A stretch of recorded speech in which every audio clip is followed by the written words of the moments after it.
વિસાવદર વિધાનસભાની ચૂંટણીનો જંગ બહુ જ રોમાંચક રહ્યો. કિરીટ પટેલ ભારતીય જનતા પાર્ટીના તરફથી ઉમેદવાર તરીકે વિસાવદર વિધાનસભાની અંદર ચૂંટણી લડી રહ્યા હતા. આમ આદમી પાર્ટી તરફથી ગોપાલ ઇટાલિયા ચૂંટણી જાહેર થયાના બહુ જ પહેલેથી વિસાવદરની અંદર ફરી રહ્યા હતા. ચૂંટણીના પરિણામો આવ્યા. ગોપાલભાઈ ઇટાલિયા બહુ જ સારી એવી લીડથી જીત્યા અને જીતી ગયા પછી અને એ પહેલા પણ એમણે ભારતીય જનતા પાર્ટીએ જાહેર કરેલા ઉમેદવાર કિરીટભાઈ પટેલ પર આક્રમક રીતે પ્રહારો કર્યા હતા. જૂનાગઢ જિલ્લા સહકારી બેંક અને બેંકની સાથે ખોટી ઊભી કરેલી મંડળીઓ અને મંડળીઓ દ્વારા થતા કૌભાંડો, આ તમામ વિષયો પર ગોપાલભાઈ ઇટાલિયા વારંવાર પ્રહારો કરી રહ્યા હતા. ચૂંટણી પતી ગઈ છે. વિસાવદરના ધારાસભ્ય ગોપાલ ઇટાલિયા બની ચૂક્યા છે. વિસાવદરની જનતાના ઘણા બધા પ્રશ્નો પણ ધારાસભ્ય બન્યા પછી એમણે ઉપાડ્યા છે. હવે આટલા સમયગાળા પછી ચૂંટણી હારી ગયાના આટલા લાંબા સમય પછી જે આરોપો ગોપાલભાઈ ઇટાલિયા લગાવી રહ્યા હતા જૂનાગઢ જિલ્લા સહકારી બેંક, એના ધિરાણ પર, એની મંડળીઓ પર, એ મુદ્દા પર પહેલીવાર કિરીટ પટેલે મૌન તોડ્યું છે. કિરીટ પટેલ જૂનાગઢ જિલ્લા સહકારી બેંકના વહીવટને લઈને, ધિરાણને લઈને, મંડળીઓને લઈને શું બોલ્યા છે અને ગોપાલભાઈ ઇટાલિયા પર શું પ્રહારો કર્યા છે આડકતરી રીતે, સાંભળીએ. જૂનાગઢ જિલ્લા સહકારી બેંકની માંગુ છું. જૂનાગઢ જિલ્લા સહકારી બેંક એ જૂનાગઢ, ગીર સોમનાથ અને પોરબંદર એમ 3 જિલ્લાનું કાર્યક્ષેત્ર ધરાવતી બેંક છે. બેંકે આ વર્ષ એટલે કે વર્ષ 2024-25માં 39.49 કરોડનો નફો કરેલ છે. બેંકની કુલ ડિપોઝિટ 1300 કરોડ રૂપિયા છે. બેંકનું ધિરાણ 1158 કરોડ રૂપિયા છે અને જૂનાગઢ જિલ્લા સહકારી બેંક 67 વર્ષથી ખેડૂતોની સેવામાં તત્પર રહેલી બેંક છે. આ બેંકે છેલ્લા 5 વર્ષમાં સતત નફો કરતી આવતી બેંક છે.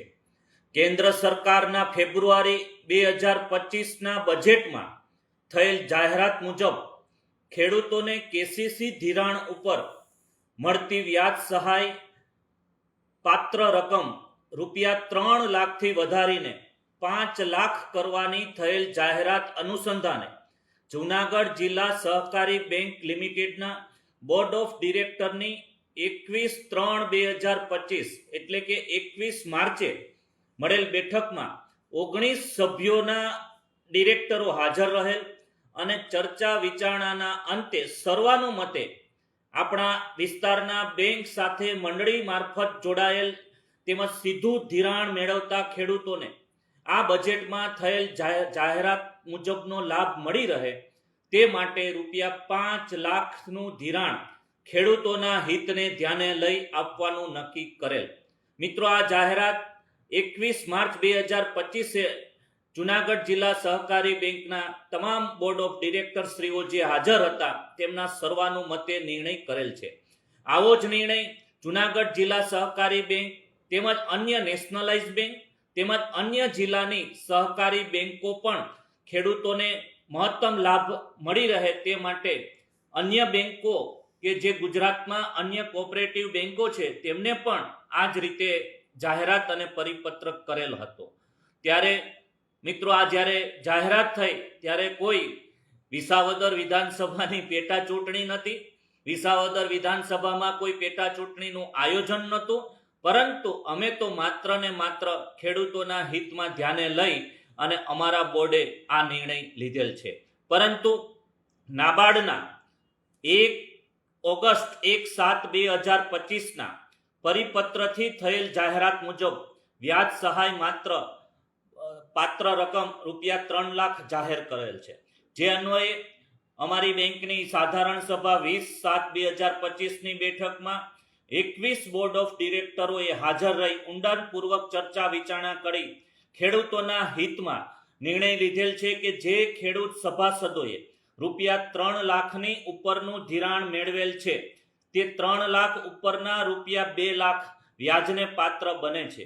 તે માટે બેંકે ધિરાણ ઉપરના સમયથી 31/8/2025 સુધીનો જે વ્યાજનો ખર્ચ થાય તે જૂનાગઢ જિલ્લા સહકારી બેંક આ પોતાના ખર્ચે વ્યાજની સહાય ખેડૂતોને ચૂકવી આપશે. આવો ઐતિહાસિક નિર્ણય જુનાગઢ જિલ્લા સહકારી બેંકે જ માત્ર અને માત્ર લીધેલ છે, જે ખેડૂતોના હિતમાં અત્યાર સુધીમાં ન લેવાયેલ નિર્ણય છે. આ દરમિયાન ખેડૂતોએ ₹2 લાખની વ્યવસ્થા કરવાની અથવા ભરવાની કોઈ વાત થયેલ નથી, પરંતુ જો ખેડૂતોને વ્યાજ સહાયની રકમ જે મળવા પાત્ર છે તે માત્ર ₹3 લાખ ઉપર જ રહેશે. ઉપરના 2 લાખનું વ્યાજ 31 ઓગસ્ટ પછી બેંકના ધારાધોરણો અને નીતિ નિયમ મુજબ ભરપાઈ કરવાનું રહેશે તેવી જાણ કરેલ છે. ઘણા સોશિયલ મીડિયાના તેમજ દૈનિક અખબાર પત્રોના માધ્યમથી ખોટી રીતે અમારી બેંક સાથે જોડાયેલ ખેડૂત ભાઈઓને ગેરમાર્ગે દોરવામાં આવેલ છે કે તાત્કાલિક ₹2 લાખનું ધિરાણ ભરપાઈ કરવાની સૂચના બેંક દ્વારા આપવામાં આવેલ છે. આ વાત સદંતર ખોટી અને તદ્દન પાયા વિહોણી છે.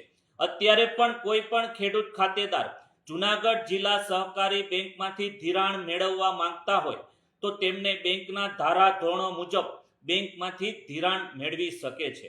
મિત્રો, મને કહેતા દુઃખ થાય છે કે આ બેંકમાં અમુક લોકો ખોટી રીતે રાજનીતિ લાવી અને ખેડૂતોને ગેરમાર્ગે દોરી રહ્યા છે. ગુજરાત નહીં, સમગ્ર ભારતમાં ઘણી બેંકોએ 3 લાખથી વધારે 5 લાખ રૂપિયા સુધીનું ધિરાણ આપ્યું પણ છે. અમારી બેંકે પણ આપ્યું છે. અમે તો ખેડૂતોના હિતમાં એક ઐતિહાસિક નિર્ણય લીધો છે કે જે ખેડૂત ભાઈએ 3 લાખથી વધારે અને 5 લાખ સુધીનું ધિરાણ લીધું હોય તો તેનું 31 ઓગસ્ટ સુધીનું વ્યાજ પણ જુનાગઢ જિલ્લા સહકારી બેંક આપશે. અને ત્યારબાદ કોઈને પૈસાની જરૂરિયાત હોય તો તે ધિરાણ પોતાનું ચાલુ જ રાખી શકશે. તે એનિમલ હસબન્ડરી સ્કીમ હોય કે અન્ય કોઈ સ્કીમમાં આ ધિરાણ પણ લઈ શકે છે. અને જ્યારે નાબાર્ડ દ્વારા પરિપત્ર આપવામાં આવ્યો છે 1/7/2025 કે 3 લાખ રૂપિયા સુધીનું જ ઇન્ટરેસ્ટ સબવેશન મળશે, એટલા માટે એ પરિપત્રનું પાલન કરવું પણ અમારી ફરજ બને છે. ગુજરાતની ઘણી કોઓપરેટિવ બેંક હોય કે ઘણી નેશનલાઇઝ બેંક હોય, એમને 3 લાખથી વધારે 5 લાખનું ધિરાણ આપી ચૂક્યા છે અને ઘણા ખેડૂત ભાઈઓએ એ લીધેલું પણ છે. પરંતુ અમે 3 લાખથી વધારે 5 લાખનું ધિરાણ જે ખેડૂત ભાઈઓએ લીધું હોય તો તેનું વ્યાજ ઉપરના 2 લાખનું અમે 31 ઓગસ્ટ સુધી ભરપાઈ કરવાનો જુનાગઢ જિલ્લા સહકારી બેંકે 21-20 તારીખે જે મળેલ બોર્ડ ઓફ મીટિંગમાં લગભગ 21 ડિરેક્ટરોની હાજરીમાં આ સર્વાનુમતે નિર્ણય લીધેલ છે.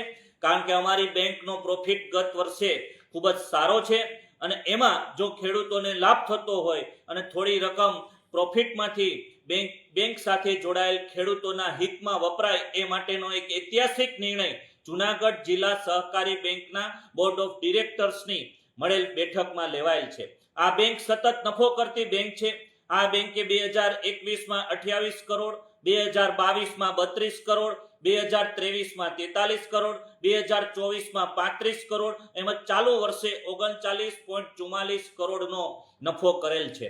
મારી આપ સૌને નમ્ર વિનંતી છે કે આ જિલ્લા સહકારી બેંક હોય કે અન્ય કોઈ પણ સહકારી સંસ્થા હોય તેને રાજકીય અખાડો ન બનાવતા દરેક લોકોએ સાચી વાત છે એ ખેડૂત ભાઈઓને કહેવી પડે અને એના માટે હું આજે આપ સૌને આ વાત કરવા માટે આજે આપ સૌને જણાવી રહ્યો છું. ઘણી બેંકોએ ફરીથી કહું છું કે નેશનલાઇઝ બેંક હોય કે કોઓપરેટિવ બેંક હોય એમને 5 લાખ રૂપિયા સુધીનું ધિરાણ કરેલ જ છે અને 3 લાખ રૂપિયા સુધીનું ઇન્ટરેસ્ટ સબવેશન મળવા પાત્ર છે. અમારી બેંકે નિર્ણય કરેલ છે કે 3 લાખની જગ્યાએ 5 લાખ રૂપિયા સુધીનું જે ખેડૂત ભાઈઓએ ધિરાણ લીધું છે એ ધિરાણ ઉપર અમે સમય આપેલ છે કે 31 ઓગસ્ટ સુધી એનું વ્યાજ છે ઉપરના 2 લાખનું એ જુનાગઢ જિલ્લા સહકારી બેંક ભોગવશે. કોઈએ ભરવા માટેનું કોઈએ સૂચના આપેલ નથી. જે ખેડૂત ભાઈઓએ ભરવું હોય ધિરાણ એ પોતે સ્વેચ્છાએ ભરી શકે છે. નહીતર એમને જરૂર હોય ધિરાણની તો એ ચાલુ રાખી અને એના 31 ઓગસ્ટ પછીનું ઉપરના 2 લાખનું વ્યાજ છે એ નીતિ નિયમ મુજબ બેંકના નીતિ નિયમ મુજબ કે જે નિયમ ગુજરાતની તમામ કોઓપરેટિવ બેંકને લાગુ પડે છે એ નિયમ મુજબ ભરપાઈ કરવા માટેની અમે સૂચના અને સંદેશો આપેલ છે. હું જુનાગઢ જિલ્લા સહકારી બેંક સાથે જોડાયેલ તમામ મંડળીના પ્રમુખ, મંત્રીશ્રી, સભાસદશ્રીઓને અસ્વસ્થ કરવા માંગુ છું કે આ વાતને સમજાવી અને કોઈ ગેરમાર્ગે દોરાય નહીં એ માટેની સ્પષ્ટતા કરવા માટે હું આપ સૌને આ સંદેશો આપું છું. આપણે સૌ ખેડૂત પુત્રો છીએ, ખેડૂત સાથે જોડાયેલા લોકો છીએ. આપણું દરેકનું હિત છે એ ખેડૂતનું ભલું થાય એના માટેનો એક નિર્ણય કરવા માટે જુનાગઢ જિલ્લા સહકારી બેંક અને એના બોર્ડ ઓફ ડિરેક્ટર શ્રીઓ તત્પર છે. આ વાત જણાવવા માટે આજે હું જુનાગઢ જિલ્લા સહકારી બેંકની ધિરાણ નીતિ અંગેની સ્પષ્ટતા કરવા માટે આજે મેં આ સંદેશો આપ સૌ સુધી પહોંચે એ માટેના મેં પ્રયત્નો કર્યા છે. ચાલો આપણે સૌ આગળ વધી આપણી ખેડૂતોની સંસ્થા, આપણી બેંક, આપણી સુરક્ષાની બેંક, એના માટે સૌ તત્પર રહીએ એ જ આશા અને અપીલ સાથે અમારી વાતને વિરામ આપું છું. જય જવાન, જય કિસાન, જય સહકાર. કિરીટભાઈ પટેલે જે વાતો કહી છે, ગોપાલભાઈ ઇટાલિયાએ જે અગાઉ પ્રહારો કર્યા હતા, એ તમામ વિષયો ઉપર તમારું શું માનવું છે કમેન્ટ કરીને અમારા સુધી ચોક્કસથી પહોંચાડજો. અત્યારે આ વિડીયોમાં બસ આટલું જ. નમસ્કાર.